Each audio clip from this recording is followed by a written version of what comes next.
Assalamualaikum semuanya. Ya, selamat sore. Terima kasih masih bisa bertahan di sini. Ya, saya mau jelaskan memang benar saya filmmaker. Jadi awalnya saya nulis buku Wijaya ini, saya lagi riset film. Saya mau bikin film Majapahit, tapi yang menurut saya benar ya. Terus saya baca, makin saya baca, saya datang ke Trowulan, makin saya baca, makin saya bingung. Profesor A, B, C, D misalnya membahas prasasti yang sama atau naskah Negara Kertagama, pendapatnya beda. Ini profesor semua. Jadi sebagai filmmaker saya harus menurut siapa? Nah, kemudian terciptalah ini. Lanjut ya, saya mau jelaskan. Ini sengaja saya kasih judul bukunya Wijaya. Jadi saya mau jelaskan Wijaya itu dari Dyah Wijaya. Orang mengenalnya sebagai Raden Wijaya, dan itu salah. Karena tidak ada satupun prasasti yang dikeluarkan Dyah Wijaya bertuliskan Raden Wijaya. Jadi satu Indonesia dibohongi. Nah, kalau mau benar Dyah Wijaya. Oh, dia kan perempuan. Nah, ini juga salah lagi. Dyah itu gelar yang dikasih untuk semua anak raja, mau perempuan mau laki. Ada yang kemudian jadi raja, ada yang tidak. Contohnya di zaman Mataram kuno ada Dyah Balitung, ada Dyah Wawa, Dyah Dewendra.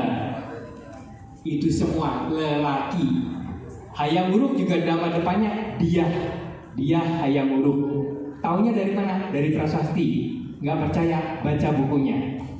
Gitu, semua prasasti yang baca. Jadi itu acuan kita prasasti. Kalau nggak ada di prasasti, ya kita ragukan. Kalau ada di prasasti kita teliti lagi, karena namanya bisa beda-beda. Raja yang sama bisa beda nama. Karena misalnya Jaya Negara, waktu dikasih nama sama ayahnya, dia belum menggunakan gelar. Nah, kira-kira begitu. Oke, sekarang sebagai identitas, saya mau kasih tahu identitas Indonesia itu diperjuangkan tahun 1947 oleh Sultan Syahrir di sidang Dewan Keamanan PBB, ya, 14 Agustus 1947, dan Sultan Syahrir harus memperjuangkan kenapa harus ada Indonesia. Kenapa bukan negara Hindia Belanda? Jadi Kesultanan Cirebon, Kesultanan Bali, Kesultanan Tidore, dan lain-lain. Kenapa bukan itu? Kenapa harus Indonesia? Dan jawaban yang sangat bagus dari Sultan Syahrir adalah abad 14, ya, kami punya kerajaan namanya Majapahit. Dan itu berkembang ketika bangsa Anda, bangsa Belanda datang abad 16, kami sedang dalam masa decline lagi, masa pudar. Anda datang dan itu merusak segalanya. Jadi yang kami merdekakan bukan negara Hindia Belanda. Karena Hindia Belanda, bangsa Anda datang setelah nenek moyang kami memudar kerajaannya. Jadi Anda datang di tempat orang lain. Jadi kami tidak memerdekakan atas negara Hindia Belanda. Kalau kita dimerdekakan oleh Bung Karno dan lain-lain itu sebagai jajahan Hindia Belanda, nggak akan ada nama Indonesia. Jadi ada kerajaan Lampung, kerajaan Palembang, dan lain-lain. Tidak ada namanya Indonesia. Jadi itu identitasnya. Jadi kalau itu kan tulisannya inspirasi identitas dan peradaban bangsa. Kira-kira seperti itu. Jadi identitasnya itu yang penting. Apa gunanya belajar Majapahit buat Anda semua? Ya, 700 tahun yang lalu itu buat apa saya? Gue mendingan TikTokan, ngapain juga? Ngapain buat Majapahit? Gak ada gunanya buat gue. Nah, Anda harus belajar. Anda hidup di Indonesia. Dasarnya Indonesia itu apa? Nah, kalau mau sedikit cerdas, cari tahu. Kalau nggak mau cari tahu, ya nggak apa-apa. Terima nasib aja. Ya, terima nasib. Kalau dia ombang-ambingin, terima nasib aja. Kalau saya menyarankan cari tahu, biar agak pintar dikit, dikit aja agak pintar, Anda selamat. Kalau enggak ya nanti ikut gerombolan di PHK, nah, gitu kan. Daftar PNS gak keterima, ya terima nasib aja. Kenapa? Kurang pinter, kurang cerdik, oke? Jadi sebagai lintas, nah ini boleh balik ke atas. Oke, jadi gini, kenapa saya kasih nama buku visual? Oke, balik satu lagi. Oke, gini.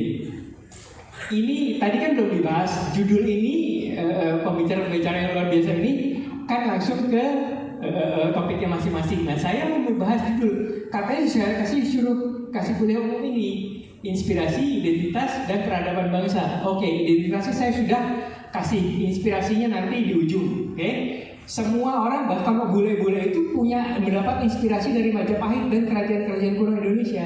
Kenapa Indonesia tidak bisa mengambil inspirasi? Sekarang kita masuk ke peradaban. Sebelum masuk peradaban, kenapa buku visual? Kita langsung ke buku visual, Pak. Nah, terus ya tampilannya beda. Nanti saya kasih tahu tampilannya beda. Kemudian sebanyak mungkin gambar, denah, dan lain-lain. Langsung, Pak. Oke, ya kalau Anda mau belajar Majapahit, kalau Anda nggak pernah baca buku ini, saya sarankan baca buku ini. Kalau mengaku peneliti Majapahit belum pernah baca buku ini, ya mohon baca lagi. Ini buku, salah satu buku terbaik Majapahit. Yang nomor 2 adalah ini, satu lagi. Nah, kalau belum pernah baca buku ini juga nggak sah sebenarnya sebagai peneliti Majapahit. Oke, 2 buku ini orang Indonesia yang bikin. Satunya Profesor Muhammad Yamin tahun 62, ini tahun 83 Profesor Selamat Mulyana. Jadi mereka tidak menghamba pada Belanda, berusaha menuliskan. Ya, mereka juga banyak menentang pendapat-pendapat Belanda. Belum tentu benar, ya, tapi minimal usaha 2 orang ini luar biasa. Ini tahun 83. Kemudian saya berusaha memperbaiki karena saya datang 40 tahun setelah mereka. Kalau dibandingin 60 tahun 62, Prof. Yamin itu saya datang 63 tahun kemudian. Kalau saya tidak lebih baik dari mereka, ya berarti saya bodoh. Oke, lanjut. Oke, jadi ini bukunya. Kalau mau beli itu ada di belakang, nggak beli juga nggak masalah. Ya, oke. Jadi gini, ini buku dalam 3 jilid. Kenapa 3 jilid? Kalau 1 jilid jadi bisa jadi 1200 halaman, itu siapa yang mau baca? Bawanya aja males kan? Oke. Lanjut ke yang satu lagi, secara visual. Lanjut lagi, oke. Nah, ini salah satu isinya. Dan ini saya bikin 2 halaman, tidak 1 halaman. Ini yang menyulitkan penerbit sehingga harus dilipat manual. Tidak ada mesin di dunia bisa melipat seperti ini. Ini aslinya. Oke, lanjut. Nah, peta-peta seperti ini hampir tidak ditemui di semua buku sejarah. Nah, ini saya bikin. Jadi Anda juga bisa punya inspirasi. Oh iya ya, kalau bikin paper kayaknya bagusan begini ya. Gitu. Posisi Istana Majapahit itu di mana sih? Nah, kemudian ada Surabaya, ada Ujung Galuh. Jadi ternyata Surabaya itu bukan Ujung Galuh ternyata. Semua paper-paper itu ngawur, salah. Kok Heru bisa bilang ngawur? Baca prasasti, baca Negara Kertagama, dan lain-lain. Nah, kalau bisa baca itu, nah, nanti bisa bikin peta seperti ini. Posisi istana di mana, gitu. Jadi ini dari sini kita bisa lihat nih hebatnya Majapahit nggak pernah kalah. Kenapa? Orang mendarat harus di Tuban musuh itu. Satu lagi mendarat di Gresik. Harus ganti kapal besar ke kapal kecil, masuk ke sungai, baru nanti sampai Ujung Galuh. Diterima di Ujung Galuh ya tinggal diperangi. Nah, sama seperti itu. Jadi malas orang-orang datang ke kerajaan-kerajaan Jawa karena mereka semua ada di pedalaman. Jadi bangsa Indonesia, terutama kerajaan-kerajaan di Jawa, belum pernah kalah. Kubilang kan 20.000 pasukannya. Menurut catatan Tiongkok yang bukan catatan kita nggak punya catatan jumlahnya berapa. Tiongkok yang bilang 20.000 orang datang ke Jawa kembali tidak dalam keadaan utuh. Dan 3 orangnya, Ike Mese, Kausing, sama Sepi, dihukum di sana. Kalau mereka tidak gagal dan peristiwa itu tidak memalukan, catatan dinasti Yuan tidak akan bilang mereka gagal dan mereka dihukum. Ya artinya ini bangsa besar.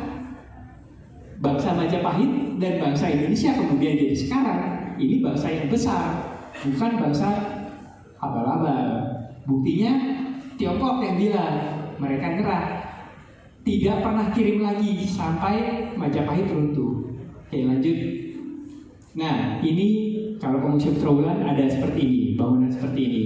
Nah, buku-buku sejarah ini saya bikin 2 halaman juga supaya orang tahu detailnya. Oh, bawahnya seperti ini. Oh, dari dulu sudah ada motif seperti ini. Kira-kira seperti itu. Batu-batanya juga beda dan lain-lain. Oke, lanjut.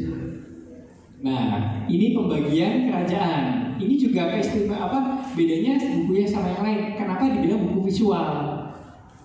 Nggak pernah ada yang ingat ada Jagaraga atau Jogorogo itu, gitu. Bahwa ada Singapura di Majapahit. Nah, bukan Pulau Temasek. Nah, Singapura itu adalah pembagian dari Kerajaan Mataram. Mataram dibagi 2, Kemangginan sama Singapura. Dari mana sih lu tahu? Baca prasastinya. Ada prasasti Kembang Arum dan lain-lain. Gampang aja kalau buat saya. Calis tuh baca, tulis itu. Udah, itu aja modalnya. Nggak ada yang lain. Ya. Jadi Kahuripan itu mencakup Sidoarjo dan lain-lain. Ya, gitu. Itu kan nggak ada yang paham juga. Ternyata pembagiannya seperti ini. Brewirabumi. Brewirabumi ini kenapa ada? Karena dia anaknya Hayam Wuruk, tapi dari Selir, nggak pernah jadi raja. Yang kemudian dikenal sebagai Belambangan atau Banyuwangi dan sebagainya. Nah, hal-hal seperti ini tahunya dari mana? Lagi-lagi dari prasasti itu, prasasti Waringin itu. Saya cuma menggambarkan. Dia sudah menjelaskan rajanya ini dan lain-lain wilayahnya ini. Lanjut, Pak. Nah, ini satu-satunya prasasti yang ajaib karena tidak dikeluarkan oleh raja, dikeluarkan oleh Patih Gajah Mada atas perintah Tribhuwana Tunggadewi. Jadi Tribhuwana Tunggadewi itu berkuasa penuh, bukan ibunya yang berkuasa ya, Mas Birin. Jadi sebuah kesalahan, NJ Krom dan lain-lain bilang bahwa Tribhuwana Tunggadewi berkuasa atas nama ratunya, itu salah dan saya bantah. Silakan dibaca di bukunya. Kira-kira gitu ya. Oke, lanjut. Nah, ini bedanya. Itu single page yang di atas itu teks, isinya teks, yang di bawah teks.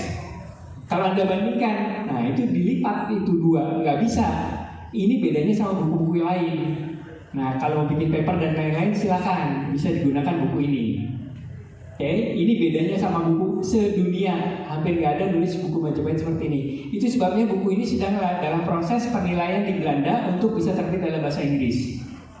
Saya nggak tahu berhasil atau tidak, tapi profesor-profesor itu sedang meneliti ini. Oke, lanjut. Nah, ini juga candi-candi. Orang cukup puas sama candi kecil. Saya satu candi itu berapa gambar? Karena apa? Tiap candi punya cerita. Jadi kalau ada yang jurusan pariwisata itu bisa belajar dari sini. Oh, kalau ke candi ini di titik yang ini ceritanya ini, di titik yang ini seperti ini. Kira-kira seperti itu ya. Lanjut. Nah, ini yang di awal Tarumanegara dan lain-lain. Saya ceritakan bahwa kerajaan ini nggak datang ujuk-ujuk. Tidak. Pasti ada pendahulu-pendahulunya. Pasti ada sebelumnya. Lanjut. Nah, sekarang inspirasinya apa yang kita bisa lihat? Nah, saya mau bahas peradaban. Peradaban itu apa sih? Dari kata adab. Adab itu hal-hal yang baik, budi pekerti, sopan santun dan lain-lain. Kemudian bisa mengarah kepada akhlak. Nah, peradaban seperti apa yang kita harapkan hari ini? Dan kaitannya sama Majapahit gimana? Coba kita lihat gambar selanjutnya. Apa peradaban seperti ini? Ini yang ada sekarang.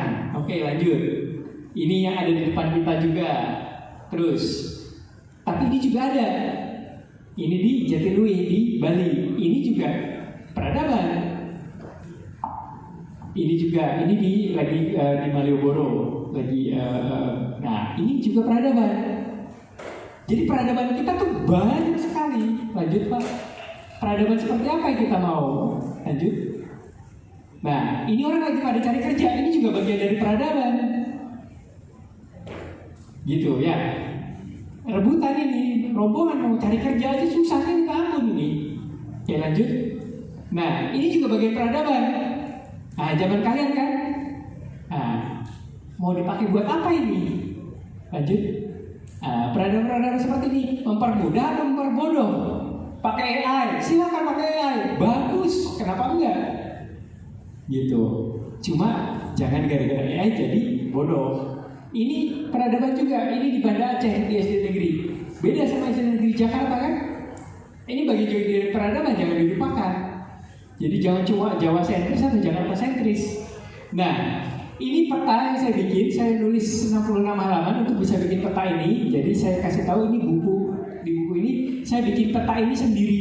Dalam arti saya baca banyak hal. Nah, contohnya hebatnya Majapahit adalah ini. Satu lagi. Nah, ini di Nakhon Si Tamarat yang ada Nacor itu Nasor, itu kan Nakhon Si Tamarat itu wilayahnya Thailand. Terus ini ada Saiwan. Ya, Thailand juga. Yang ujung itu terkenal sama pantai Phuket, Phuketnya Thailand. Itu bayar upeti semuanya ke Majapahit. Si Heru taunya dari mana? Lagi-lagi baca sumbernya. Oke, ini juga orang-orang bingung. Beberapa teman saya orang Minang, oh Kahawas, ada kerajaan Kahawas. Dia bingung karena catatan Minang nggak ada, tapi Majapahit mencatat kerajaan ini. Gitu, misalnya kayak Haru, ternyata itu kerajaan Karo dan pernah sangat besar kerajaan Karo itu. Nggak semua orang Batak Karo juga tahu. Nah, inilah inspirasi-inspirasi ini harus bisa menggali. Kalian kan dari nggak cuma semua dari Jakarta kan? Dari mana? Ini bisa belajar nih. Kerajaan-kerajaan seperti ini, bahwa mainnya itu Majapahit udah nyampe sana, sampai Thailand Selatan. Saiwan itu Patani provinsinya sekarang, itu berbatasan sama Malaysia. Lihat itu seluruh Malaysia yang semenanjung dikuasai semua itu, bayar upeti semua itu, kira-kira itu. Lanjut. Nah, inspirasi lagi-lagi bule ini, ya, terus ini orang asing. Toru Aoyama ini orang Jepang, ngambil PhD di Sydney SOAS, di Sydney University. Ya, bayangkan orang Jepang ngambil tesis PhD tentang Sutasoma di Australia, tidak melibatkan orang Indonesia, tidak melibatkan orang Jawa. Padahal orang Jepang tidak bisa bahasa Jawa kuno, maksudnya bukan orang Jawa, jadi tidak berbahasa Jawa juga. Orang Sydney, orang Australia tidak berbahasa Jawa juga, tapi menghasilkan dan dapat cuan dari ini 30 tahun yang lalu. Bisa dibayangkan kan? Nah, kalau Anda yang jurusan sejarah dan atau semua mahasiswa orang Indonesia nggak bisa cari cuan dari kerajaan-kerajaan kuno Indonesia, ya kalah jauh sama mereka. Ya, ini contoh lagi, lanjut. Nah, ya, Study of Kakawin Sutasoma. Sutasoma itu punya Majapahit, bukan punya orang Jepang, bukan punya orang Australia. Tapi yang cari cuan dan dipanggil jadi pembicara keliling dunia, Toru Aoyama. Bukan orang Jakarta, bukan orang Majapahit atau Jawa. Nah, lanjut. Ada lagi yang lain. Nah, ini yang bahasa Indonesianya Oliver William Walters. Ini dikenal ahlinya Sriwijaya. Orang mana dia? Orang Amerika. Ambil PhD-nya di mana? Ini sumber, ini buku aslinya. Berikutnya buku aslinya ini. Jadi tahun 62, 30 tahun sebelum Toru Aoyama,